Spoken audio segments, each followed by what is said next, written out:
प्रश्न 20। जनजाति परिवार के प्रकारों की व्याख्या कीजिए। Explain functions of the family.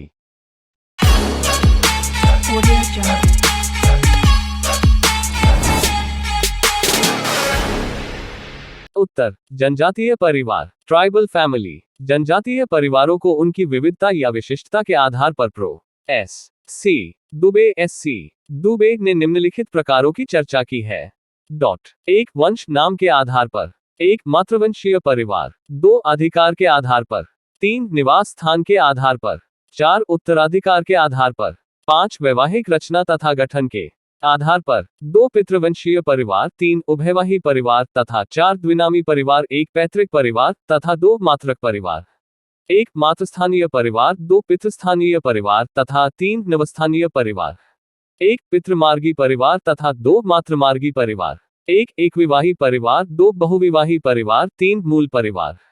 4. संयुक्त परिवार तथा 5. विस्तारित परिवार। तो चलिए शुरू करते हैं। दुबे द्वारा व्यक्त परिवारों के वर्गीकरण से प्रकट होता है कि इसे सदस्यों की संख्या, विवाह, सत्ता, स्थान तथा वंश परंपरा को आधार पर मानकर वर्गीकृत किया गया है। संक्षेप में इसका उल्लेख निम्न प्रकार किया जा सकता है। 1. सदस्यों की संख्या के आधार पर वर्गीकरण, नंबर ऑफ फैमिली मेंबर्स।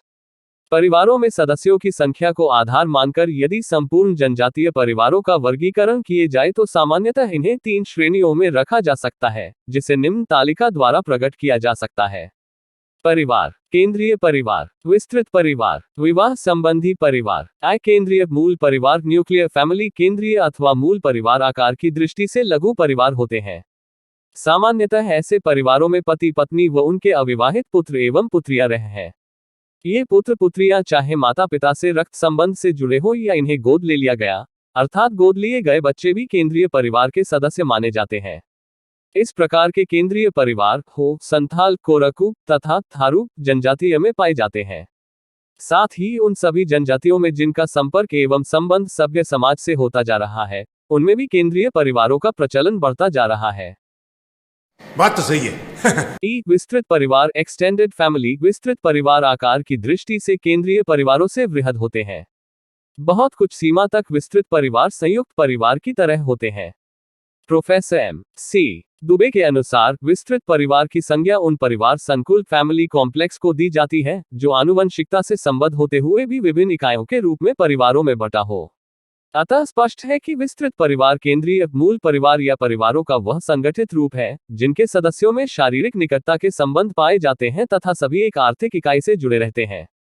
ये विस्तृत परिवार मातृवंशीय भी हो सकते हैं तथा पितृवंशीय भी।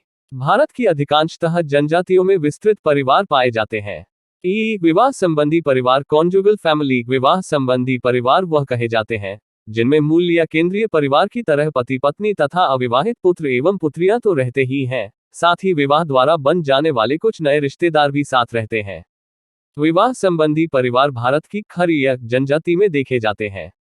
उदाहरण 2. विवाह के आधार पर वर्गीकरण, on the basis of marriage. जनजातीय परिवारों का वर्गीकरण का एक महत्वपूर्ण आधार विवाह है, जिसकी संक्षिप्त चर्चा निम्न प्रकार की जा सकती है। अरे कहना क्या चाहते हो? एक विवाही परिवार, मोनोगमस फैमिली। एक विवाही परिवार उन परिवारों को कहा जाता है जिनमें एक पुरुष एक स्त्री से विवाह करके परिवार का निर्माण करता है। दूसरे शब्दों में, जब एक पुरुष एक स्त्री से वैवाहिक संबंध रखते हुए उसके जीवित रहते पुनः विवाह नहीं करता और परिवार की स्थापना करता है तो ऐसे परिवार को एक विवाही परिवार कहते हैं। एक विवाही परिवार मुख्यतः कादर, संथाल, खासी, हो तथा गोंड जनजाति में पाए जाते हैं।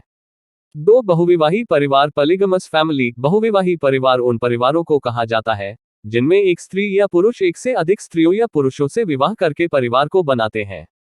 इस प्रकार के परिवारों को 2 श्रेणियों में रखा जा सकता है।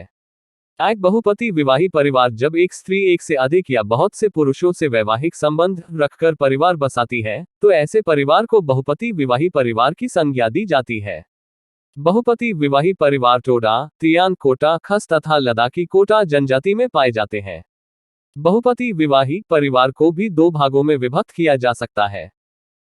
यही नहीं, अभी और सुनिए। अब भ्रातृ बहुपति विवाही परिवार फ्रेटर्नल पॉलीएंड्रस फैमिली, जब एक स्त्री के एक से अधिक पति रक्त संबंध के आधार पर एक दूसरे के भ्राता भाई हो और सभी को स्त्री से यौन संबंध स्थापित करने या पत्नी कहने का बराबर हक हो, तब ऐसे परिवार को भ्रातृ बहुपति विवाही परिवार कहा जाता है। ऐसे परिवार जौनसर बावर की खस जनजाति तथा नीलगिरी की टोडा जनजाति में पाए जाते हैं। अभ्रातृ बहुपति विवाही परिवार नॉन फ्रेटर्नल पॉलीएंड्रस अभ्रातृ बहुपति विवाही परिवार ऐसे परिवार हैं जिनमें एक स्त्री के एक से अधिक पति तो रहते हैं किंतु इनमें पारस्परिक संबंध या रक्त संबंध नहीं होते। पहले ऐसे परिवार टोंडा जनजाति में थे किंतु अब भ्रातृ बहुपति विवाही परिवार का चलन है। इस प्रकार के परिवार इराकुला जनजाति में देखे जा सकते हैं। बहुपत्नी विवाही परिवार पॉलीगमस फैमिली बहुपत्नी विवाही परिवार का आशय ऐसे परिवारों से है जिनमें एक पुरुष एक से अधिक स्त्रियों से विवाह करके परिवार का निर्माण करने में स्वतंत्र होता है।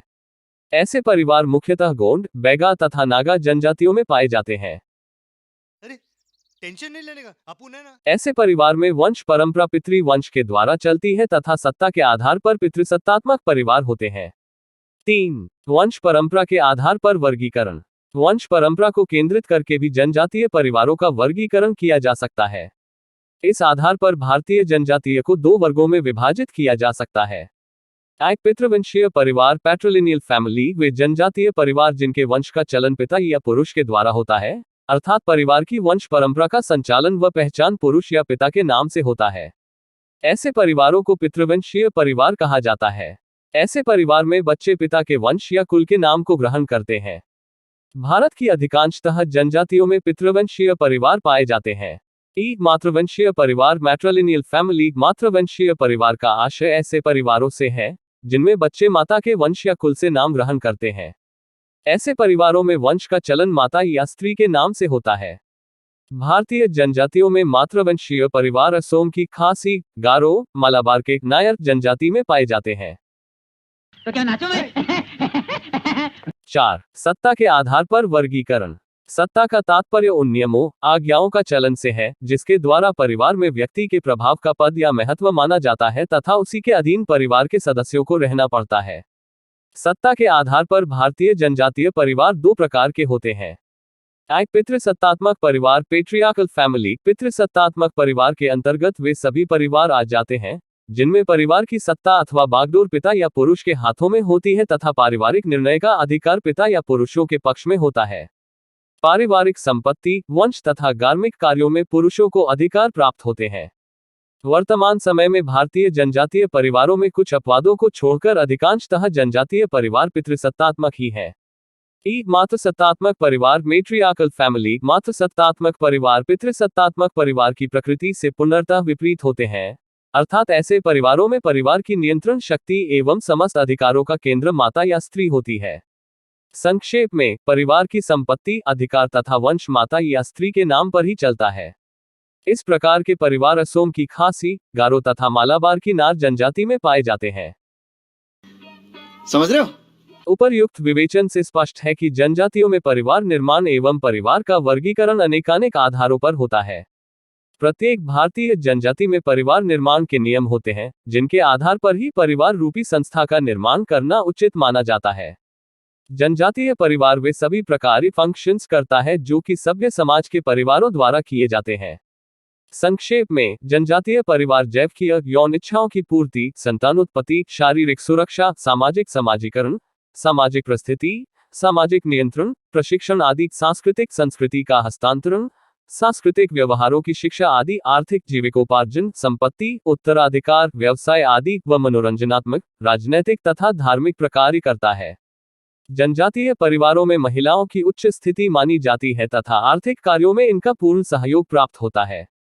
कुछ अपवादों को छोड़कर खस, टोडा आदि अधिकांशतः जनजातियों में विवाह पूर्व यौन संबंधों को बुरा या खराब नहीं समझा जाता, किंतु विवाह के पश्चात पर पुरुष से यौन संबंध निषेध नहीं माने जाते हैं तथा ऐसी स्त्री को अच्छा नहीं माना जाता। इन्हीं सब विशिष्टताओं के कारण जनजातीय परिवार अन्य समाजों से भिन्नता लिए है। अच्छा, हमको सिखा रिया है। जनजातियों में परिवार के प्रकार। Types of family in tribes. जनजातीय समाजों में परिवार के अनेक रूप देखने को मिलते हैं जो कि वहां की भौगोलिक, सामाजिक, सांस्कृतिक, आर्थिक एवं राजनीतिक परिस्थितियों का परिणाम है। सदस्यों की संख्या, विवाह के स्वरूप एवं परिवार में स्त्री पुरुषों की सत्ता, निवास और वंशनाम आदि के आधार पर परिवारों को विभिन्न प्रकारों में वर्गीकृत किया गया है। विभिन्न कसौटियों के आधार पर हम परिवार को निम्नलिखित प्रकार से वर्गीकृत कर सकते हैं। 1. संख्या के आधार पर। 2. निवास के आधार पर। 3. अधिकार के आधार पर। योजक चिन्ह, उद्धरण चिन्ह। क मूल परिवार, नाभिक परिवार, केंद्रीय परिवार या दाम्पत्य मूलक परिवार। ख संयुक्त परिवार। ग विस्तृत परिवार। क पितृ स्थानीय परिवार। ख मातृ स्थानीय परिवार। ग नव स्थानीय परिवार। घ मातृ पितृ स्थानीय परिवार। अग मामा स्थानीय परिवार। च द्विस्थानीय परिवार। क पितृसत्तात्मक परिवार। ख मातृसत्तात्मक परिवार। 4. उत्तराधिकार के आधार पर। क पितृमार्गी परिवार। ख मातृमार्गी परिवार। 5. वंश नाम के आधार पर। 6. विवाह के आधार पर। क पितृवंशीय परिवार। ख मातृवंशीय परिवार। ग उभयवाही परिवार। घ द्विनामी परिवार। क एक विवाही परिवार। ख बहुविवाही परिवार।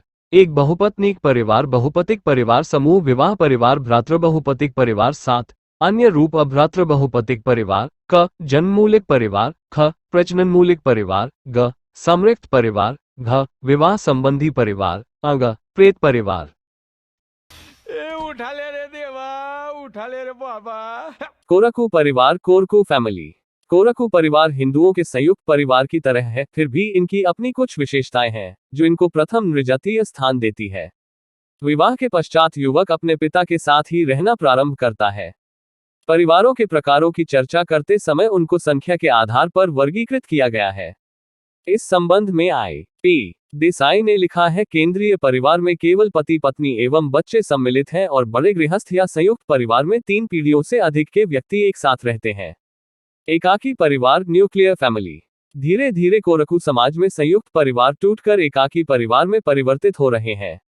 इस संबंध में किए गए अध्ययनों के आधार पर इस विघटन के प्रमुख कारण परस्पर महिलाओं के झगड़े, स्वतंत्रतापूर्वक रहने की महिलाओं पर इच्छा एवं कभी कभी सौतेले माता पिता का व्यवहार आदि प्रमुख है। एकाकी परिवार वे हैं जिनमें कोरकू पति पत्नी एवं उनके बच्चे साथ रहते हैं। अबे साले, तभी मेरा माफ करना, गुस्से में इधर उधर निकल जाता हूँ। संयुक्त परिवार, जॉइंट फैमिली। संयुक्त परिवार में 2 पीढ़ियों के सदस्य सम्मिलित रूप से रहते हैं। इनकी संपत्ति भी होती है। इन परिवारों को बनाए रखने में पर्याप्त कृषि जमीन का होना सहायक होता है तथा साथ रहने से सामूहिक खर्च भी कम होता है। कोरकू साथ साथ रहकर संपूर्ण जमीन को, जो कि उसके परिवार के हिस्से में आई है, ज्यादा अच्छी तरह से देख रेख कर सकते हैं एवं जोत सकते हैं। विस्तृत परिवार, एक्सटेंडेड फैमिली। विस्तृत परिवार का आशय ऐसे परिवार से है जिस परिवार में कभी कभी निकट के संबंधी भी निवास करने आ जाते हैं। इस संबंध में डॉक्टर मजूमदार एवं मदान ने लिखा है, अन्य नजदीकी संबंधियों के योग से इस केंद्र का विस्तार हो जाता है, जैसा कि प्रायः होता है, तब इसे विस्तृत परिवार कहा जाता है। उद्धरण चिन्ह। कोरकू परिवारों में लमझाना प्रथा होने के कारण लड़का लड़की के घर जाकर रहता है। इसलिए जब तक लड़का लमझाने के रूप में रहता है, लड़की के परिवार वाले सभी उसके विवाह संबंधी होते हैं। कभी कभी वे मूल स्थान छोड़कर चले भी जाते हैं, क्योंकि इनमें स्थानांतरण की परंपरा है। कोरकू परिवार पितृसत्तात्मक, पितृस्थानीय और पितृवंशीय होते हैं। ये चुप है। No, no, no, no, no. Okay, okay. Thank you.